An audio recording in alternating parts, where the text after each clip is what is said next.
तो hello students, स्वागत है आपका चैलेंजेस यूनिक क्लासेस की यूट्यूब प्लेटफॉर्म पे फिर से। और आज जो ये वीडियो है ये फिजिक्स के लिए है।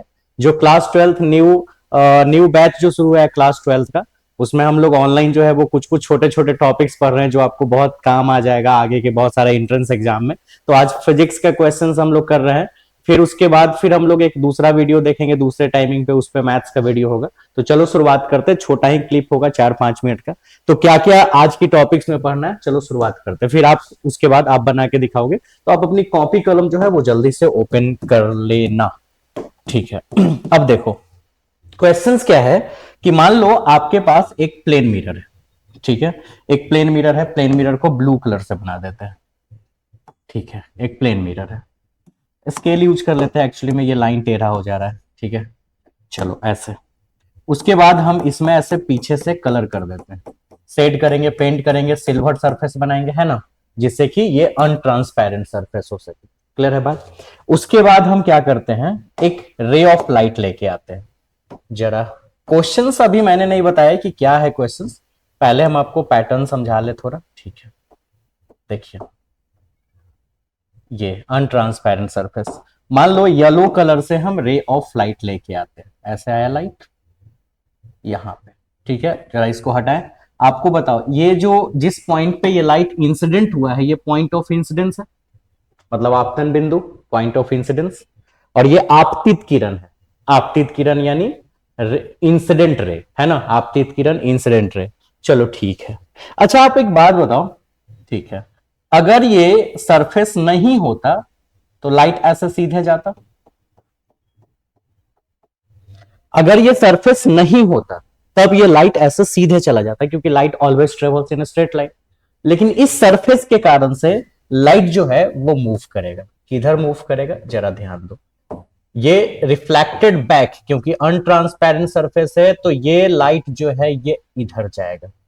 पता है आपको, है ना, यानी वास्तव में ये लाइट इधर से इधर गया। ठीक है, अगर ये सरफेस नहीं होता तो लाइट सीधे जाता। चलो, सबको पता है हम एक नॉर्मल जरूर ड्रॉ करते हैं, तो नॉर्मल के लिए रेड कलर से नॉर्मल यानी अभिलंब बना लेते हैं। सबको पता है। हाँ, ये वीडियो जरूर उसी बच्चे को समझ में आएगा जो क्लास में पढ़ रहा है। आउटर बच्चे को थोड़ा सा टॉपिक बाउंस करेगा, लेकिन समझना चाहेंगे तो बिल्कुल समझ में आएगा, क्योंकि 10th की क्लास में भी ये टॉपिक पढ़ना था। ये हमने यहाँ पे अभिलंब बना दिया, नॉर्मल थोड़ा और बड़ा बना लेते हैं। ठीक है, लिख देते हैं कि अभिलंब है, नॉर्मल है। पक्का। चलो, तो अभी तक तो हमने सिर्फ ये बताया कि भाई ये सरफेस है, ये सरफेस है ब्लू कलर वाला। लाइट, अगर ये सरफेस नहीं होता तो लाइट ऐसे सीधे चला जाता, लेकिन सरफेस के कारण से लाइट जो है वो रिफ्लेक्ट हो गया। ठीक है, तो क्वेश्चन क्या है कि एंगल ऑफ डेविएशन क्या हो। एंगल ऑफ डेविएशन यानी कि विचलन कोण का मान चाहिए।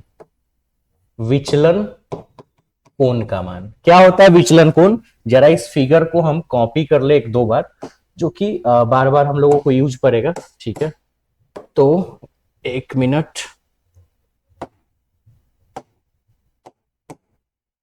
ठीक है, एक बार और करेंगे, क्योंकि दो क्वेश्चंस का प्रैक्टिस करेंगे और एक क्वेश्चन हम आपको बनाने को देंगे।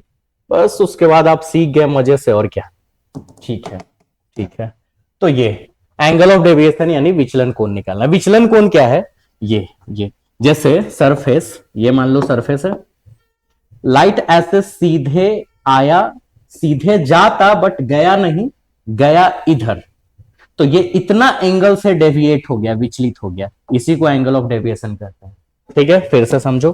देखो, मान लो लाइट ऐसे सीधे जा रहा था बट सीधे ना जाके यहां से लाइट इधर चला गया, तो सीधे ना जाके इधर गया तो यही यहां पे एंगल डिफ्लेक्शन हुआ कि इतना एंगल से ये मुड़ गया। मुड़ा ना, इसी को हम लोग एंगल ऑफ डेविएशन यानी विचलन कोण बोलते हैं, जिसको डेल्टा से रिप्रेजेंट किया जाता है, डेल्टा।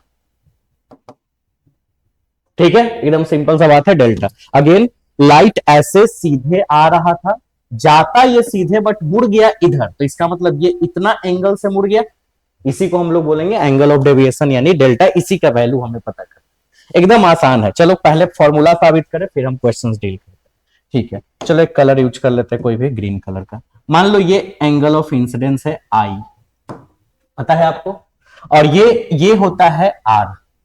लेकिन आपको पता है, थोड़ा यहां साइड में लिख दे कि आई और आर बराबर होता है लॉ ऑफ रिफ्लेक्शन से, परावर्तन के नियम से। तो हम आर ना लिख के इसको भी आई लिख सकते हैं, पता है आपको, क्योंकि जितना आई होता है उतना ही आर होता है, तो आर को भी आई ही लिख सकते हैं। अब मुझे इसका वैल्यू, अब यहां पे लाइट ऐसे सीधे ना जाके लाइट इधर टर्न किया, तो ये जो है ये थोड़ा दूसरे कलर से शेड कर दे, कौन सा कलर ले लेंगे, ठीक है। तो ये जो है वो एंगल ऑफ डेविएशन है, ये डेल्टा। समझ लो बात, लाइट ऐसे सीधे ना जाके इधर टर्न हुआ तो ये एंगल ऑफ डेविएशन हो गया डेल्टा। अब इस डेल्टा की वैल्यू कैसे निकाले, सबको पता है एक पॉइंट पे टोटल 360 डिग्री का कोण बनता है, और अगर हम इसको दो भाग में डिवाइड कर दे तो 180 180। तो इसी तरह से अगर हम यहां पे देखें, सिंपल सा बात है, ये लाइन है तो इधर टोटल 180 बना होगा और इधर टोटल 180 बना होगा, है ना। तो सिंपल सा बात है, इसका मतलब इधर का जितना भी एंगल है उस सब को जोड़ के, या तीनों एंगल को जोड़ के 180 के बराबर होगा ना। यानी कि ध्यान दो, यहां पे हम फॉर्मूला निकाल रहे हैं, आई, इस कलर से शायद आपको देखने में प्रॉब्लम हो, आई प्लस आई, ये एंगल प्लस डेल्टा, ये तीनों एंगल मिलके 180 डिग्री होगा, समझे।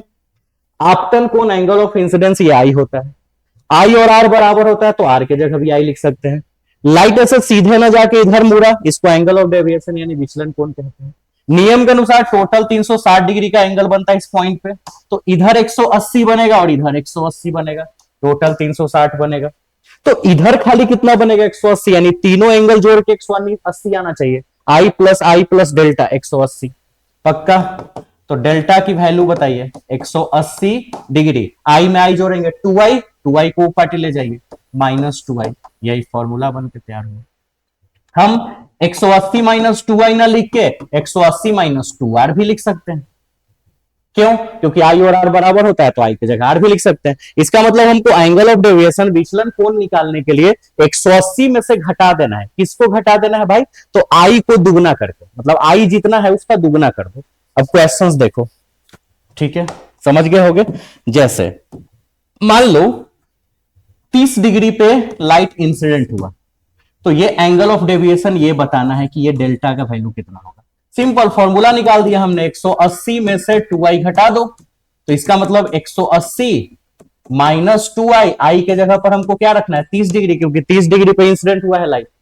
तो सीधा बात कितना, 180 डिग्री -60, 120 डिग्री, आंसर हो गया। कितना मजेदार है ना। चलो एक और क्वेश्चन करते हैं। अगर मान लो, ठीक है, ये 45 डिग्री है, ठीक है, तो बताइए कि ये एंगल ऑफ डेविएशन कितना होगा, डेल्टा का वैल्यू। तो डेल्टा बराबर 180 -2i, 180 माइनस क्या 2i। अब बताओ रिजल्ट, 180 -2 गुने आई का वैल्यू 45, तो 180 -90, इसका मतलब 90 डिग्री पे लाइट घूम रहा है। ये सब रिजल्ट आ रहा है, इसका मतलब लाइट 90 डिग्री पे घूम गया। इसका मतलब आया कि लाइट जो है वो 120 डिग्री से घूम गया, है ना। तो इसी तरह से आप 21 क्वेश्चंस का आंसर बना के हमको जल्दी से व्हाट्सएप पे भेजोगे, ठीक है। अगर ये 60 डिग्री के एंगल पे इंसिडेंट हो रहा है तो एंगल ऑफ डेविएशन क्या होगा, ठीक है। तो ये जल्दी से आपको आंसर्स कमेंट बॉक्स में नहीं, क्योंकि कमेंट बॉक्स तो बंद होगा, आपको व्हाट्सएप पे भेजना है। और आप इसका स्क्रीनशॉट भी ले ले, जिससे कि आप अपना कॉपी पे नोट्स पे इसको उतार लेंगे। चलिए स्क्रीनशॉट ले ले वीडियो पॉज करके, चलिए सेकंड वाले का ले ले, वीडियो को पॉज करके स्क्रीनशॉट ले लीजिएगा, फिर उतार लीजिएगा, इसको इसमें ले लीजिए, ठीक है, इसमें ले लीजिए, ठीक है। चलिए तो फिलहाल जल्दी से व्हाट्सएप पे भेजिए, और जाना नहीं है अभी, तुरंत जो है वो मैथ्स का वीडियो आ रहा है, ग्रुप में लिंक जाएगा, उससे आपको मैथ्स सीखना है, ठीक है। तो चलिए मिलते हैं नेक्स्ट क्लास में, बाय बाय।